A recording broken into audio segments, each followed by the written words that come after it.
Khadaan biggest exclusive. Hey guys, welcome to my channel. আমি মহারাজ আর দেবদার সকাল সকাল ধামাকেদার একটা আপডেট নিয়ে চলে এসেছি বন্ধুরা। খাদান একদম সুপার এক্সক্লুসিভ আপডেট নিয়ে আসবো, তাও আমাদের এখানকার সব থেকে বড় এখানকার নিউজ পোর্টাল আনন্দবাজার অনলাইন, তারা কিন্তু খবরটা করছে।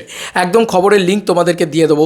এবং এইটা হচ্ছে সেই খবর। সকাল সকাল আমাকে ইনস্টাগ্রামে আমার ছবির তলায় এসে কমেন্টস করে লিখে যাওয়া হচ্ছে, দাদা প্লিজ দেখো, দাদা প্লিজ এটা নিয়ে খবর করো, ভিডিও করো।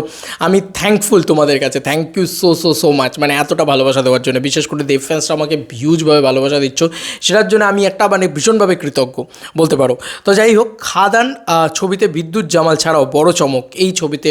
এই পরিচালক অভিনেতা, ছবি মুক্তি আগামী বছর, এই বিষয়টাকে নিয়ে কথা হয়েছে বন্ধুরা। ছবি মুক্তির তারিখ সেটা নিয়ে একটা কাইন্ড অফ ক্লিয়ারেন্স হয়ে গিয়েছে, কারণ সুজিত ঋণ দত্ত কথা বলে দিয়েছে। সেটা আমরা পড়ব পুরো প্রতিবেদনটা। এবং তার সঙ্গে সঙ্গে বলে দেখি যে ছবিতে আইটেম সং থাকতে চলেছে, সেই চমকে নিয়েও খানিক কথা হয়েছে।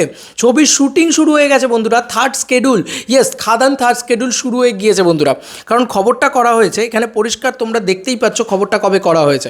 খবরটা করা হয়েছে 12ই জুলাই। ইয়েস, 12ই জুলাই, ঠিক রাত্রির 8:30, মানে কালকে রাত্রির 8:30। সরি ফর দ্যাট, আমি দেখতে পাইনি এতক্ষণ। যদি আমি দেখতে পেতাম না ভাই, সবার আগে দৌড়ে দৌড়ে গিয়ে এই ভিডিওটা বানাতাম। যাই হোক, তোমাদের আর কি ফার্স্টে আমরা এই পুরো বিষয়টাকে নিয়ে কথা বলি। দিন কয়েক রেকি সুজিত ঋণ দত্ত তার বহু চর্চিত খাদান এর শুটিং শুরু করেছেন জোর কদমে। কলকাতার পরে শুটিং হবে আসানসোলে। এবছরই কি ছবি মুক্তি? এবার দেখি কি লেখা হয়েছে।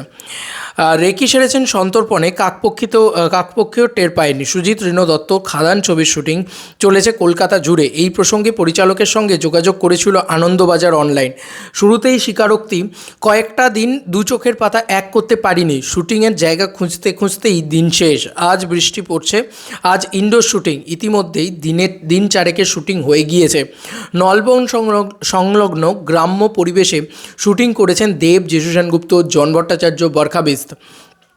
এছাড়াও লেখা হয়েছে, আর কৌশিক গঙ্গোপাধ্যায় বিদ্যুৎ জামাল নাকি বিদ্যুতের পরিবর্তে সুনীল শেট্টি? প্রশ্ন শুনে থমকে গিয়েছেন রেণু, একটু থেমে জানিয়েছেন এখনই কিছু বলতে নারাজ। প্রযোজনা সংস্থা কড়া নিষেধ। বুঝতেই পারছো যে এই পুরো বিষয়টা দেব এন্টারটেনমেন্ট ভেঞ্চার্স বা সুরিন্দর ফিল্মস কেউই লিক করতে দিতে চাইছে না, কারণ ছবিটা রিলিজ এখনও দেরি আছে।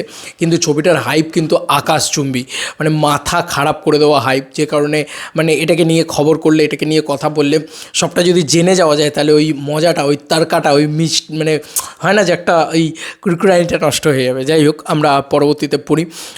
কিন্তু টলিপাড়ায় খবর চাউর ছবিতে জবরদস্ত খলনায়কের চরিত্রে দেখা যেতে পারে কৌশিক গঙ্গোপাধ্যায়কে। ছবিতে যদিও প্রায় প্রত্যেকটি চরিত্রই ধূসর, পাশাপাশি অতিথি চরিত্রে বিদ্যুতের পাল্লা ভারী। ছবির অন্যতম প্রযোজক দেব, মুখ্য চরিত্রও তিনিই। রুক্মিণী মৈত্রের ভালো বন্ধু এই বলি অভিনেতা। দেবের জন্য এটুকু ব্যবস্থা করে দেবেন না? বিশেষ করে কিছুদিন আগে তিনিও বিদ্যুতের একটি মিউজিক ভিডিও অতিথি অভিনেতা হিসেবে অংশ নিয়েছিলেন। এখানেই শেষ নয়, কলকাতার পর ছবিতে শেষ পর্বের শুটিং হবে আসানসোলে। সম্ভবত সেখানেই যোগ দেবেন বলি অভিনেতা।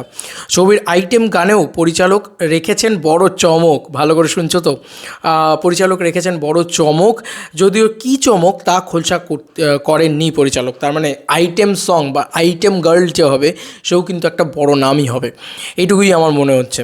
যাই হোক, তারপরে কী চমক তা খোলসা করেনি পরিচালক। গোড়ার দিকে জানা গিয়েছিল চলতি বছরেই মুক্তি পাবে ছবিটি, তবে ছবির শুটিং এখনও অনেকটাই বাকি, তাই ছবিটি এবছরে মুক্তি নাও পেতে পারে। ছবির সম্পাদনার কাজ শেষ করতে প্রায় বছর শেষ। অন্যদিকে পুজোয় মুক্তি পাচ্ছে সৃজিত মুখোপাধ্যায় দেবের টেক্কা। শীতে মুক্তি পেতে পারে অভিজিৎ সেন পরিচালিত দেব অতনু রায়চৌধুরীর ছবি। থাকবে আরও দুটো বাংলা ছবি। এই ছবিগুলিও খাদানের মুক্তি পিছিয়ে যাওয়ার সম্ভাব্য কারণ। শেষের লাইনটা ভালো করে পড়ো, এখানে কিন্তু সুজিত ঋণ দত্ত খাদান রিলিজ নিয়ে ভালোভাবে কথাটা বলে দিয়েছেন। এই বিষয়ে পরিচালককে প্রশ্ন করা হলে তার জবাব, এবছরের ছবি মুক্তি সত্যি অনিশ্চিত। সব কিছু ভালোভাবে শেষ করতে সময় লাগবে। আমি তাই প্রযোজনা সংস্থাকে অনুরোধ জানিয়েছি ছবির মান এবং বাণিজ্যের কথা ভেবে একটু বেশি সময় দেওয়া হলে আখেরে সকলের মঙ্গল। আমি এই কথাটাই তোমাদেরকে বলেছিলাম যে খাদান কোনো ছোটোখাটো জিনিস নয়। খাদান একটা এত বড় ছবি যে ওটাকে ওই ডিসেম্বর রিলিজ, ক্রিসমাস রিলিজ ওরকম দুমধাম করে দেওয়া যাবে না ভাই। এটা একটা 7 দিনে শ্যুট করলাম, 10 দিনে বানিয়ে দিলাম ছবি, এমন ছবি নয়। ঠিক আছে, আমি কোনো ছবিকে ছোট করছি না, কিন্তু এটা কোনো ফ্যামিলি ওরিয়েন্টেড ছোট্ট পাতি ছবি নয় যে তুমি ইচ্ছে করলে 1 মাসের ভিতরে সেই ছবিটাকে পুরো নির্মাণ করে ফেললে। এটা সিনেমা, এটা বিগ স্ক্রিন এন্টারটেনমেন্ট। ঠিক আছে, কৌশিক গাঙ্গুলিরই একটা সিনেমাওয়ালাতে ডায়লগ ছিল, এটা সিনেমা, এটা বিগ স্ক্রিন এন্টারটেনমেন্ট। তো সেটাই আমি বলছি যে ভাই দেবদার মাস কাম ব্যাক, প্লিজ যেন ঈদ 2025কে টার্গেট করা হয়। এবং ওরা কিন্তু বলেই দিয়েছে যে তারা নেক্সট ইয়ার শিফট করতে চলেছে এই ছবিকে, এবং এই ছবির target release date next year হবে। প্লিজ যেন ঈদ 2025 হয়, ঈদ, কারণ এ ধরনের ছবি ঈদ ডিমান্ড করছে। প্লিজ যেন ফেব্রুয়ারি মার্চ মাস ভুল ডেটে এসে ছবিটার ক্ষতি যেন না করা হয়। হাত জোর করে অনুরোধ আমার প্রযোজনা সংস্থার কাছে, দুটো প্রযোজনা সংস্থার কাছে। এবং তার সঙ্গে সঙ্গে একটা ভয়ঙ্করতর আপডেট তোমরা কী পেলে আমরা একটুখানি ঝালিয়ে নিই। কী আপডেট পেলাম আমরা? প্রথম আমরা আপডেট পেলাম হচ্ছে এই ছবির শুটিং আবার শুরু হয়ে গিয়েছে, থার্ড স্কেডিউলের শুটিং শুরু হয়ে গিয়েছে, যেগুলো ইনডোর শুটিং চলছে এখন, যেহেতু বৃষ্টি চলছে।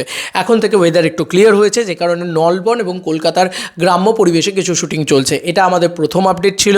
সেকেন্ড আপডেট হচ্ছে যে এই ছবির কিন্তু আইটেম সঙ্গে থাকতে চলেছে একটা বড় চমক, এবং এই ছবিতে কিন্তু বিদ্যুৎ জামালের একটা ক্যামিও থাকবে। এইটুকু কিন্তু কনফার্মডই বলা যেতে পারে। কোথাও গিয়ে 90% একটা কনফার্মেশন চলেই এসছে বলা যেতে পারে।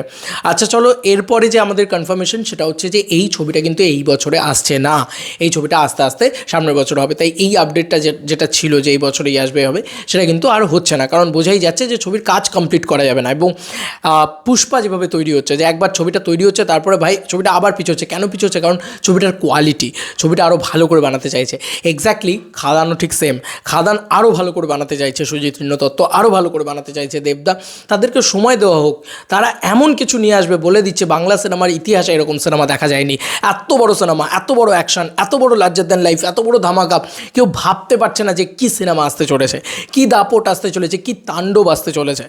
বন্ধুরা, বক্স অফিস কিং সে বক্স অফিস কিং, তারপরে যদি সে একটা মাস ধামাকা নিয়ে আসে তাহলে সব উড়িয়ে রেখে দেবে, কাঁপিয়ে রেখে দেবে।